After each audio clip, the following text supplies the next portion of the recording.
네, 이번에는 부동산 중개 수수료에 대한 소식인데요. 집값, 전셋값 모두 크게 오른 상황에서 거래 금액에 따라 올라가는 이 중개 수수료를 바꿔야 한다는 지적이 그동안 많이 나왔었습니다.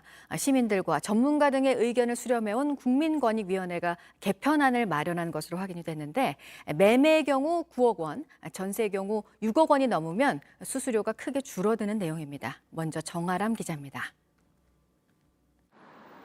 서울 강서구 한 아파트의 매물 정보입니다.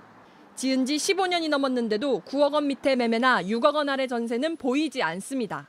그런데 현행 규정상 중개수수료는 매매는 9억 원, 전세는 6억 원을 넘으면 가장 높은 비율의 수수료를 내야 합니다. 소비자 사이에서 중개수수료가 너무 비싸다고 지적이 나오는 이유입니다. 값이 내려갔으면 좋을까라는 생각을 갖고 있습니다. 수수료에 비해 소개해 주시는 거에 딱히 서비스의 만족도가 있다고 생각하진 않아요. 많죠. 너무 비싸요. 전세 끝나면 맨날 이사를 해야 되니까 지금 너무 이게 가격이 너무 부담스럽습니다.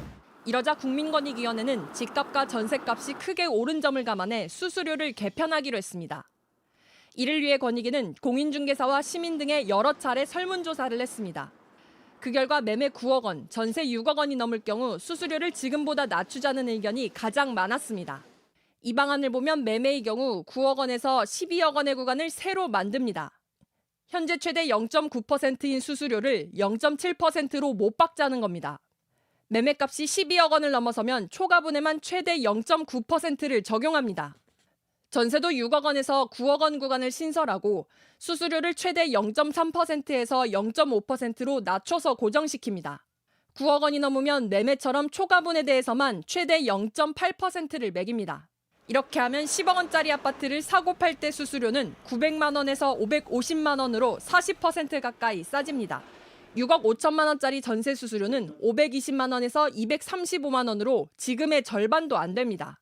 세입자들은 2년 또는 4년 주기로 이사를 자주 갈 수밖에 없는 상황이라서 현행 중개 수수료는 큰 부담입니다. 아파트 매매 거래보다 임대차 수수료를 낮추는 데 좀 더 중점을 둔 이유입니다. 하지만 반대하는 공인중개사들도 있습니다.